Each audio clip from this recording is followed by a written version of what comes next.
Jesus, Senhor, eu te apresento, Pai, esta live, Senhor. Senhor, em nome de Jesus, eu consagro a Ti, Senhor, cada palavra, Senhor, que sair dos meus lábios, Senhor.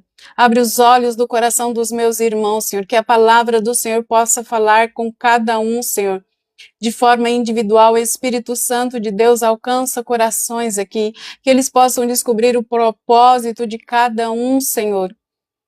Pai, nós todos temos um propósito que o Senhor já determinou para nós antes mesmo, Senhor, que fôssemos gerados, Pai. E que nós possamos descobrir, Senhor, qual é esse propósito. Fala conosco, Senhor. Espírito Santo de Deus, eu te entrego o controle dos meus lábios. Usa-me conforme lhe apraz, para que o nome do Senhor Jesus seja exaltado, seja glorificado através da minha vida. Em nome de Jesus, amém, aleluia.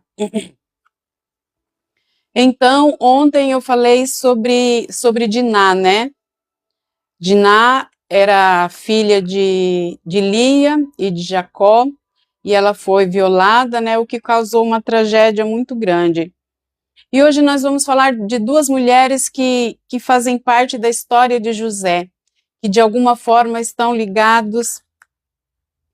foram ligadas a ele, né? Então, Jacó, ele teve 12 filhos, as 12 tribos de Israel, né? E Judá, eu creio que após tudo o que aconteceu, quando ele descobriu que José estava vivo, que ele foi se redimido ali, que ele pediu perdão, que ele se entregou para que ficasse no lugar do seu irmão Benjamim, porque senão seu pai morreria. Após a morte de Jacó, de Israel, ele se afasta ali dos seus irmãos. Então, a história de José é uma história de sofrimento, é uma história sobre poder, sobre tentação, sobre justiça divina, sobre astúcia. E Deus age nas nossas vidas de diversas maneiras, mesmo através das falhas humanas. E o capítulo onde começa a falar sobre isso é o capítulo de Gênesis 38, né, que fala de Judá e de Tamar. Mas nós vamos começar pelo capítulo 39, que é a esposa de Potifar. E a esposa de Potifar, quando José foi vendido ali pelos seus irmãos, ele foi jogado num poço, eles queriam matá-lo, mas aí decidiram vendê-lo como escravo. E quem comprou ele foi Potifar. Ele era um eunuco de Faraó, né? Ele era capitão da guarda de Faraó. E os irmãos de José, eles venderam ele aos ismaelitas, né? Que eram os descendentes de Ismael. Vamos ler aqui Gênesis 39 para que nós possamos nos inteirar deste assunto. José foi levado ao Egito e Potifar, eunuco de Faraó, capitão da guarda, homem egípcio, comprou-o da mão dos ismaelitas que o tinham levado para lá. E o Senhor estava com José e foi homem próspero. E estava na casa do seu senhor egípcio. Vendo, pois, o seu senhor que o Senhor estava com ele e que tudo o que ele fazia, o Senhor prosperava em sua mão, José achou graça em seus olhos e serviu-o. Então ele o pôs por mordomo da sua casa e entregou na sua mão tudo o que ele tinha. Então José era protegido por Deus. José ele era íntegro, era temente a Deus e dessa forma tudo que ele colocava a mão, Deus abençoava. E ali o seu senhor Potifar, ele percebeu aquilo. Ele percebeu que José era abençoado, que ele era honesto e colocou-o como mordomo ali da sua casa. E só que quando ele colocou ele como mordomo da sua casa, depois que isso aconteceu, Potifar ele cresceu mais ainda, ele abençoou mais ainda pelas mãos de José. E tudo o que Potifar tinha multiplicou, foi abençoado sobremaneira.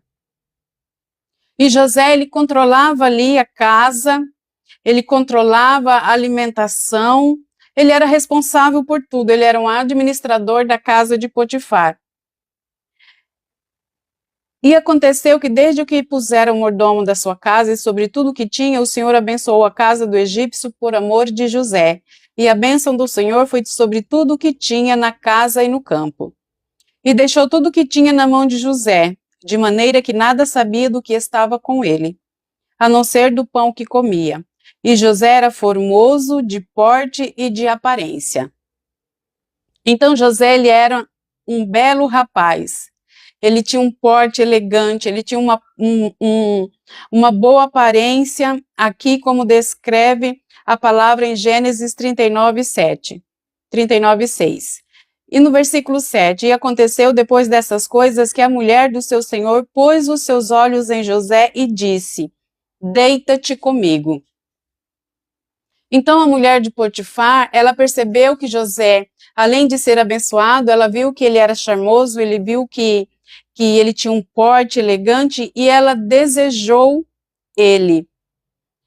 E quando ela desejou ele, José se recusou a trair a confiança do seu senhor. Porém, ele recusou-se e disse à mulher do seu senhor: eis que o meu senhor não sabe do que há em casa, não sabe do que há em casa comigo, e entregou à minha mão tudo o que tem. Ninguém é maior do que eu nesta casa, e nenhuma coisa me negou, senão a ti.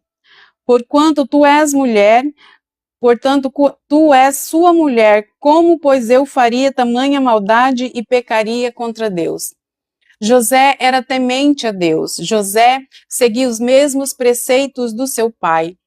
Ele era temente a Deus e se desviava do mal. E a mulher de Potifar, ela sentiu desejo ali por José e chamou para que ele se deitasse com ela. Mas José, sendo temente a Deus, sendo uma pessoa de respeito, amava o seu Senhor e se recusou a traí-lo, se recusou a ir contra aquela confiança que foi depositada em suas mãos. E aconteceu que, falando ela cada dia a José, e não lhe dando ele ouvidos para deitar-se com ela e estar com ela, sucedeu num certo dia que ele veio à casa para fazer seu serviço, e nenhum dos da casa estava ali. Então a mulher de Potifar, ela continuou insistentemente falando a José que se deitasse com ela, porque quanto mais ele se negava, mais ela queria estar com ele, provavelmente porque o seu ego, porque a sua vaidade foi ferida. Provavelmente era uma mulher bela que não tinha os seus desejos recusados. Mas José era servo de Deus, ele era temente a Deus e ele era de confiança. Ele tinha consideração por aquela pessoa que no momento mais difícil dele, quando ele foi vendido como escravo, quando ele foi desprezado pelos seus irmãos, ele foi comprado como escravo, sim, mas ele achou graça diante dos olhos de Potifar.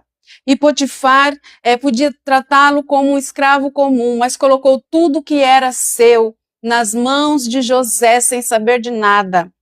Então, José, ele controlava toda aquela casa. Ele que sabia de tudo que entrava, de tudo que saía. E a mulher de Potifar aqui, ela tentou seduzir José. Tentou de todas as formas. Então, José era um escravo e ela tentou usar da sua posição de senhora para seduzi-lo. Só que isso não fez com que José cedesse aos impulsos dela. A mulher de Potifar, ela não é nem ao menos falado sobre o nome dela, mas ela tinha poder dentro da casa, ela era senhora. Havia uma dinâmica de escravo, servo e senhora. Então José, ele tinha uma vulnerabilidade, de certa forma, ele também estava nas mãos dela. Mas mesmo assim ele se recusou a fazer o que era errado diante dos olhos de Deus. E pela confiança que tinha sido depositada nele. Então José, além de demonstrar fidelidade a Deus, ele demonstra fidelidade ao seu Senhor. Ele tem uma moral que é alicerçada, é aliançada diante da consciência que o que ele fazia agradaria ou não a Deus. E ele sabia que, Shalom, Isabel, seja bem-vinda. E ele sabia que, mesmo que tudo estivesse contra ele, se ele continuasse cumprindo as leis de Deus e fazendo a vontade de Deus, Deus estaria com ele onde quer que ele estivesse. Mas a mulher de Potifar, ela continuou tentando. Ela usava estratégias ali para tentar seduzi-lo. E muitas vezes nós passamos isso em vários momentos da nossa vida. Lugares onde nós deveríamos ser protegidos, lugares, trabalho, ministério, onde deveria haver uma proteção. As pessoas sofrem abuso, as pessoas são vítimas de calúnias, de difamação, assim como foi José. E sucedeu um certo dia que ele veio à casa para fazer seu serviço, e nenhum dos da casa estava ali. José estava sozinho na casa. Nenhum dos escravos estavam ali, ele se encontrou sozinho. E ela lhe pegou pelas vestes, dizendo, deita-te comigo. E ele deixou as suas vestes na mão dela e fugiu para fora. Então eles usavam uma túnica. E a mulher de Potifar, ela tentou obrigar José a estar com ela, a ter relações com ela. Só que ele se recusou. E ao tentar se desvencilhar dela, ela puxou com tanta força que as vestes ficaram na mão dela e ele saiu correndo para que ele não caísse em tentação, por temor a Deus. Aí o que ela fez? Ela fez um escândalo. Ela chamou as pessoas que estavam na casa, os empregados, e acusou José. Vejam, meu marido trouxe-nos um homem hebreu para escarnecer de nós. Entrou a mim para deitar-se comigo e eu gritei com grande voz. Então, o que ela fez? Ela reverteu.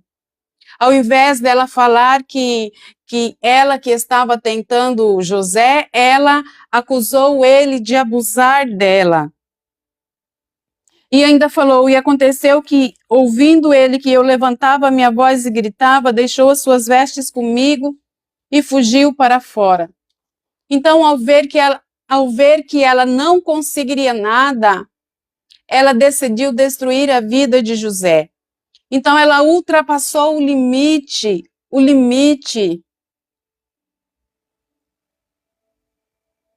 do respeito e tentou abusar de José. E isso acontece nos dias atuais de várias formas. Ela inverteu a acusação. E ela disse que José que tentou abusar dela. E dessa forma, ela usa de uma estratégia vil por não conseguir seduzi-lo, por não conseguir que ele se deitasse com ela desiste, mas ela tenta destruí-lo porque ela ficou com raiva dele, porque ela se sentiu rejeitada.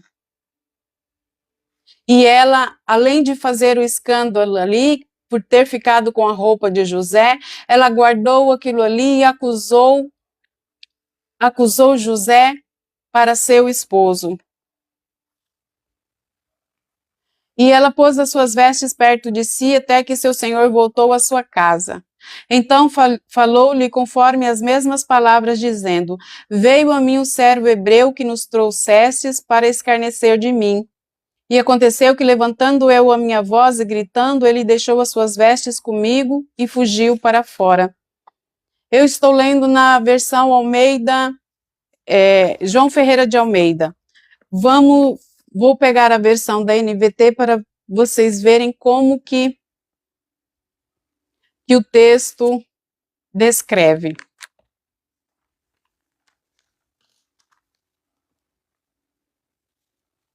Gênesis 39, 17.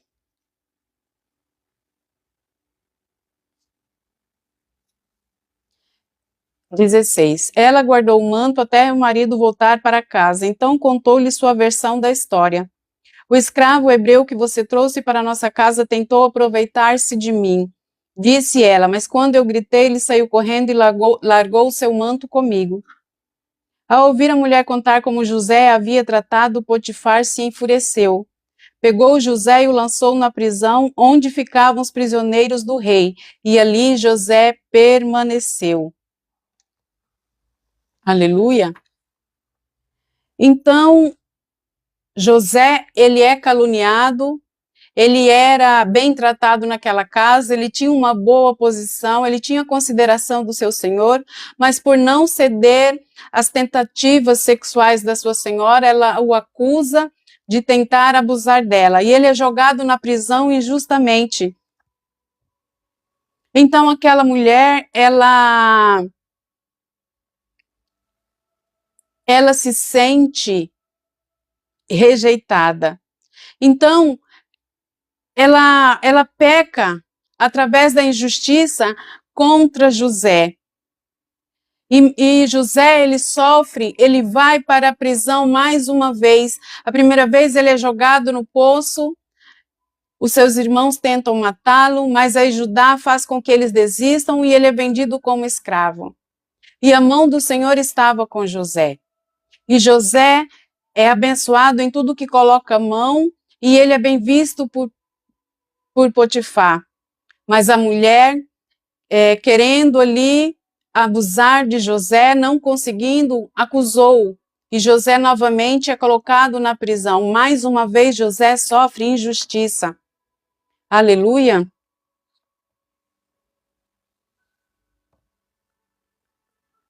Mas o Senhor, no versículo 21, mas o Senhor estava com ele na prisão e o tratou com bondade. Fez José conquistar a simpatia do carcereiro, que em pouco tempo encarregou José de todos os outros presos e de todas as tarefas da prisão. Mesmo José sofrendo injustiça, o Senhor estava com ele. O Senhor guardava José. Da mesma forma, o Senhor, ele nos guarda. As pessoas podem agir contra nós de forma injusta, podem nos acusar, podem levantar falsos, podem falar de nós pelas costas, mas quando nós temos aliança com Deus, quando nós temos aliança com o Senhor Jesus, ele nos guarda. Nós muitas vezes podemos não ver o que é falado, o que é dito pelas nossas costas, o que é tramado contra nós, mas os olhos do Senhor, ele está em todo lugar. E mais dia, menos dia, cedo ou tarde, esta pessoa, ela pagará por aquilo que ela está fazendo. De uma forma ou de outra, o Senhor cobrará dela. A palavra de Deus fala que o Senhor, ele é o justo juiz. A ele cabe a vingança. A ele cabe a justiça. Então, o desejo ali daquela mulher vira destruição, vira foco para ela tentar destruir a vida de José. Mas o Senhor, ele estava com José. Por José manter a sua integridade, por Deus ver que ele era temente a ele, por Deus ver que nós somos tementes a ele, por Deus ver que nós não desviamos para os caminhos dos maus, ele nos guarda. O Senhor, ele guarda os seus filhos, ele nos guarda quando nós somos acusados injustamente. E o contexto aqui, para José, era muito complicado, porque Potifar era um general, tinha uma alta patente. A sua esposa, provavelmente era uma mulher bonita, né? E o assédio aqui faz com que José seja jogado na prisão. Muitas vezes nós podemos passar por situações onde nós somos injustiçados, nós somos caluniados. Muitas vezes Deus deixa que isso aconteça para saber aonde está o nosso coração. O Senhor Jesus, ele fala, é bem claro, no mundo tereis aflição, mas tende bom ânimo. Eu venci o mundo. Muitas vezes Deus pode até não nos livrar de estar na prisão, mas Ele nos livra na prisão. Muitas vezes nós podemos ser jogados na fornalha ardente, mas Deus estará conosco ali na fornalha ardente. Muitas vezes podemos ser jogados na cova dos leões ferozes que nos caluniam, que falam mal de nós, mas o Senhor vem e fecha a boca dos leões. Deus pode até não nos livrar nas situações difíceis, mas Ele nos manterá nessas situações. Ele será conosco, assim como Ele foi com José, mas o Senhor estava com ele na prisão e o tratou com bondade. Fez José conquistar a simpatia do carcereiro, que em pouco tempo encarregou José de todos os presos e de todas as tarefas da prisão. Por mais que Satanás usasse pessoas, levantassem pessoas à volta de José para tentar destruí-lo, a mão do Deus Todo-Poderoso protegia ele em todas as situações. Então, o importante é que Deus mostra aqui nesse texto que Ele nos guarda, Ele nos protege, Ele vê aquilo que acontece conosco, Ele nos livra das situações e Ele faz com que o favor recaia sobre a nossa vida, aleluia. E o propósito aqui da mulher de Potifar, nem todo propósito na Bíblia é um propósito positivo. Não só mulheres, pessoas na Bíblia usam do poder que exercem para destruir as pessoas que estão sob o seu poder, que estão subjugadas. Mas Deus, Ele nos guarda, Deus, Ele nos protege. Então, a Bíblia, ela nos mostra mulheres que, como Agar, sofreram abuso, e mostra a mulher de Potifar que abusou do poder. Então, a Bíblia, ela está o tempo todo nos alertando sobre a calúnia, sobre a manipulação, sobre o abuso do poder. Mas em todas essas situações, Deus, Ele protege aquele que é escolhido. Aleluia, aleluia. E em Gênesis 38, nós vamos falar sobre Tamar. Tamar é a nora de Judá. Por essa época, Judá saiu de casa e se mudou para Adulão, onde foi morar na casa de um homem chamado Ira. Ali Judá viu uma mulher cananeia, filha de Suá, e se casou com ela. Teve relações com a mulher e ela engravidou e deu à luz um filho, e ele chamou de Er. Ela engravidou novamente e deu à luz outro filho, que chamou de Onã. Quando estavam morando em Quezibe, ela deu à luz o terceiro filho e o chamou de Selá. No devido tempo, Judá arranjou o casamento de Er, seu filho mais novo, com uma moça chamada Tamar. Mas Er era um homem perverso aos olhos do Senhor, por isso o Senhor lhe tirou a vida.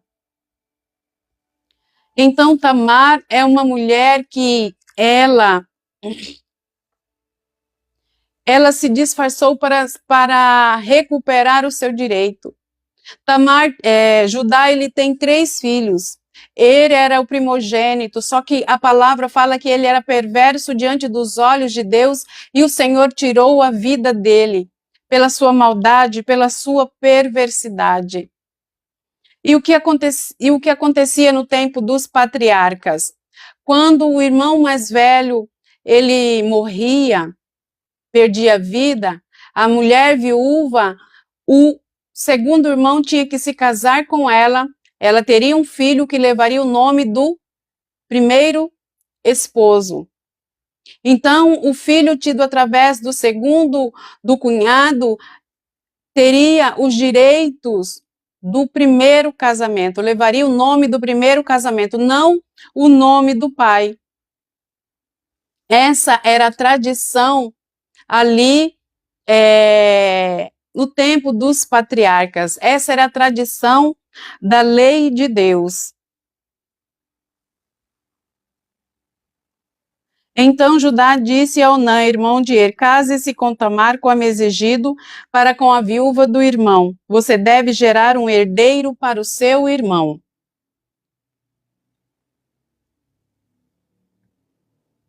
Onã, porém, não estava disposto a ter um filho que não seria seu herdeiro. Por isso, cada vez que tinha relações com a mulher de seu irmão, derramava o sêmen no chão. Desse modo, evitava que Tamar tivesse um filho que pertenceria ao seu irmão. O Senhor, porém, considerou maldade a sua atitude, por isso também tirou a vida de Onã. Então, pela segunda vez, o esposo de Tamar morre. E Judá, no versículo 11, então Judá disse a sua nora Tamar, volte para a casa de seus pais e permaneça viúva até que meu filho Selá tenha idade suficiente para se casar com você. Na verdade, Judá disse isso apenas porque temia que Selá também morresse, como seus dois irmãos. Assim, Tamar voltou para a casa do pai. Então, Tamar, ela voltou a morar com seu pai, porque o primeiro marido tinha morrido, o segundo tinha morrido, e Judá tinha só mais um filho. E esse filho era menor. Ele disse a ela para retornar à casa dos seus pais, e quando o filho tivesse na idade de casar, eles se casariam. Só que Judá ele ficou com medo. Dois dos seus filhos que tinham se casado com Tamar tinham morrido. E ele ficou com medo de que o seu terceiro filho também morresse. Então Judá ele negligencia aquilo que está na lei. Que morre um, o outro tem que se casar para dar o herdeiro ao seu filho. Morrendo aquele, enquanto tivesse filhos, a viúva teria que se casar para ter um herdeiro para o primeiro. E Tamar, ela é obrigada, ela se sentia rejeitada porque a mulher que ela voltava para a casa dos seus pais como viúva, ela não tinha direito de se casar novamente. Tamar, ela não tinha saída. Uma mulher viúva, ela não tinha ninguém que cuidasse dela. Porque quando a mulher se tornava viúva naquela época, quem cuidava dela era o filho. Tamar não tinha filho, não tinha tido filhos com o primeiro, que era mau, e o segundo se recusou a ter um filho com ela. Então ela tinha que viver na casa dos pais sem poder se casar novamente, sem poder contar com o cuidado de alguém que ajudaria na sua velhice. E ao perceber aquilo, ao ver que Selá já estava na idade de casamento e não foi providenciado que isso acontecesse, ela se vê obrigada a se disfarçar, a usar de um subterfúgio para ter o seu direito atendido. Aleluia! Aleluia! Alguns anos depois, a mulher de Judá morreu. Quando terminou o período de luto, Judá e seu amigo Ira, o adulamita, subiram a Timna para supervisionar a tosquia das ovelhas de Judá. Alguém disse a Tamar, seu sogro está subindo a Timna para tosquiar as ovelhas. Tamar sabia que Selá já era adulto, mas nenhuma providência havia sido tomada para que ela se casasse com ele. Por isso, trocou suas vestes de viúva e, para disfarçar-se, cobriu-se com um véu. Depois foi sentar-se junto à entrada da vila de Enaim, no caminho para Timna. Judá a viu e pensou que fosse uma prostituta cultual, pois ela estava com o rosto coberto. Ele parou à beira da estrada e, sem saber que era sua própria nora, disse, quero me deitar com você. Quanto você me pagará para se deitar comigo? Perguntou Tamar. Eu lhe darei um cabrito do meu rebanho, prometeu Judá. Mas o que me dá como garantia de que mandará o cabrito? Perguntou ela. Que tipo de garantia você quer? Replicou ele. Ela disse, deixe comigo seu selo pessoal, junto com o cordão dele e o cajado que você está segurando. Judá entregou os objetos, depois teve relações com Tamar e ela engravidou. Em seguida, Tamar voltou para casa, tirou o véu e tornou a vestir as roupas de viúva como de costume. Então, Judá ele promete pagar, achando que Tamar era uma prostituta. Tamar, ela teve o direito dela negado. E aí, Judá, ela se disfarçou porque ela precisava ter um filho para garantir a sua subsistência. E ela pede para que Judá deixe com ela o seu selo pessoal. O que era o selo pessoal? O selo pessoal, cada uma das tribos de Judá, elas tinham uma figura com o nome da pessoa num selo que eles usavam para selar cartas, que eles usavam para selar contratos. Era como se fosse um carimbo. E ali tinha um brasão de Judá e tinha um nome, o símbolo da família, da tribo de Judá. E o cajado fazia parte da vida da pessoa. O cajado também tinha um selo, tinha o mesmo emblema que tinha no selo, tinha no cajado, que aquilo ali eram artigos pessoais que discriminava quem era o dono. E Tamar, ela faz isso e guarda aqueles objetos. Alguns meses depois, quando a barriga dela começou a crescer, chega a notícia até Judá de que a sua nora havia se prostituído e estava grávida. E como as pessoas ali ao redor, eles sabiam que não tinha como ela estar grávida, porque ela não tinha sido dada a selar por casamento. As pessoas, ao descobrirem isso, tiram ela de casa com violência. E como que era julgada a mulher que era acusada de adultério naquela época? Ela era apedrejada até a morte. Isso fazia parte do costume cultural daquele povo, do costume cultural daquela época. Só que quando eles retiram Tamar da sua casa para apedrejá-la, ela pede por ajuda. E um amigo de Judá vai e avisa-o, e ele chega enfurecido, apesar de não ter cumprido com a sua obrigação de entregar o seu filho Selá para se casar com Tamar, para que ela tivesse um filho, para que ela tivesse quem cuidasse dela. Ele fica enfurecido ao saber disso.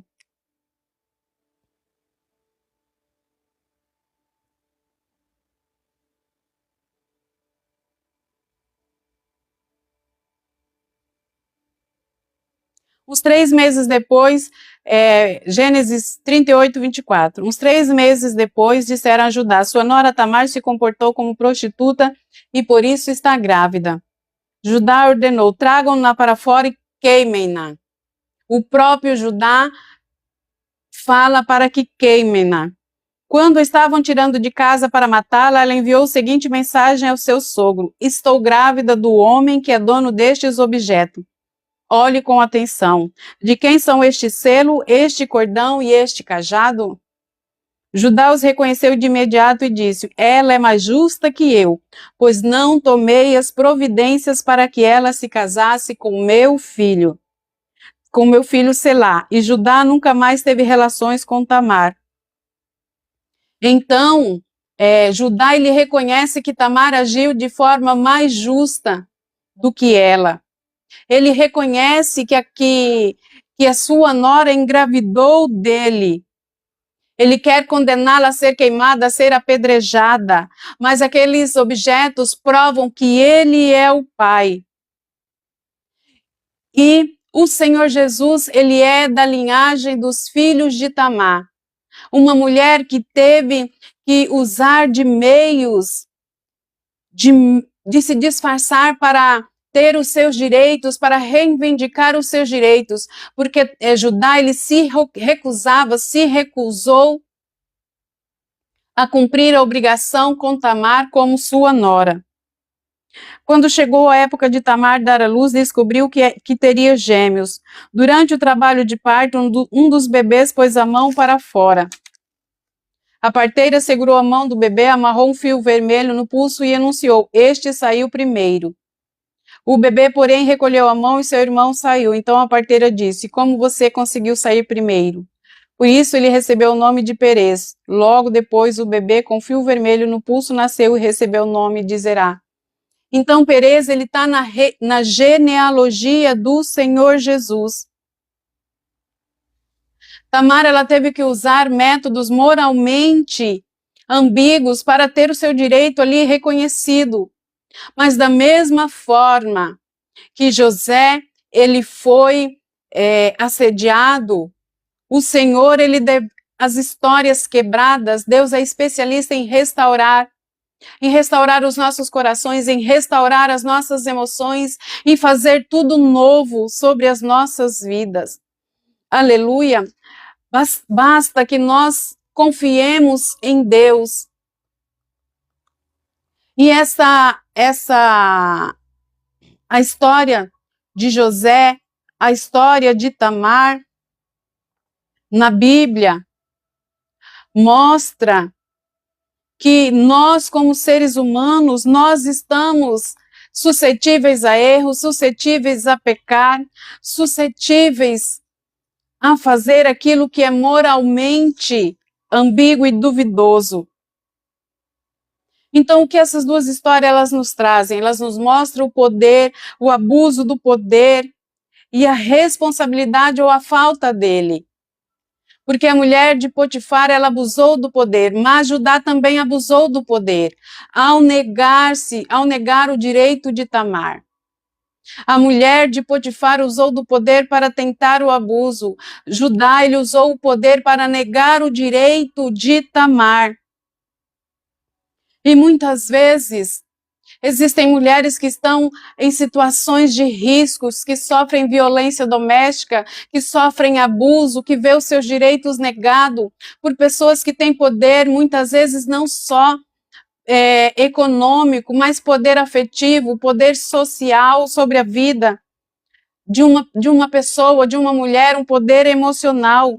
Mas Deus, ele trabalha através do sofrimento, ele muda a história, ele transforma injustiça em justiça e decisões humanas para realizar aquele propósito que ele tem na minha vida e na sua vida.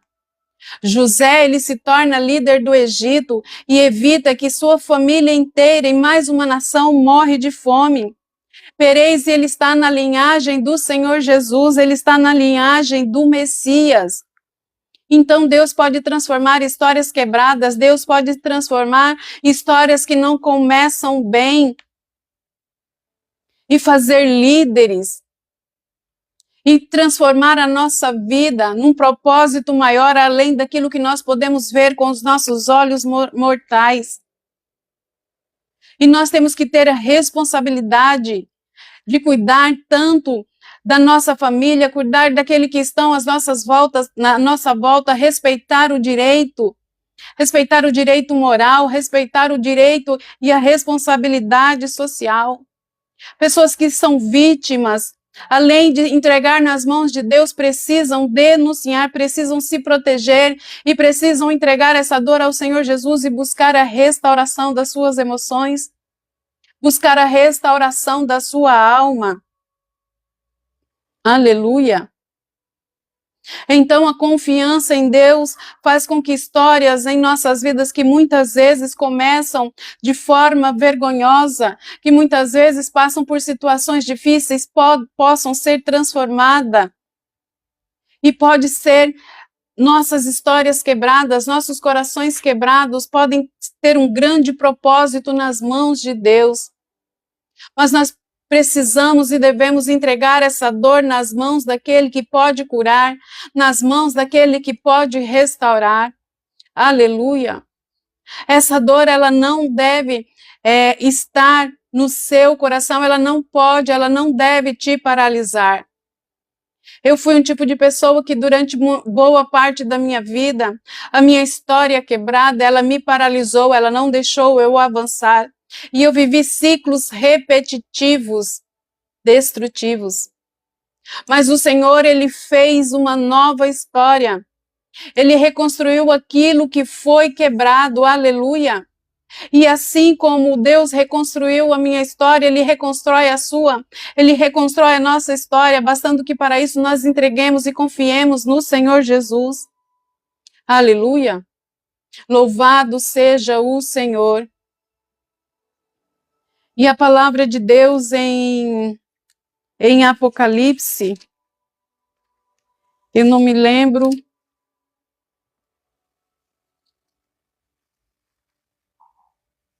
exatamente, mas a palavra fala assim: eis que estou fazendo uma nova história, tudo se fez novo, acaso não vês?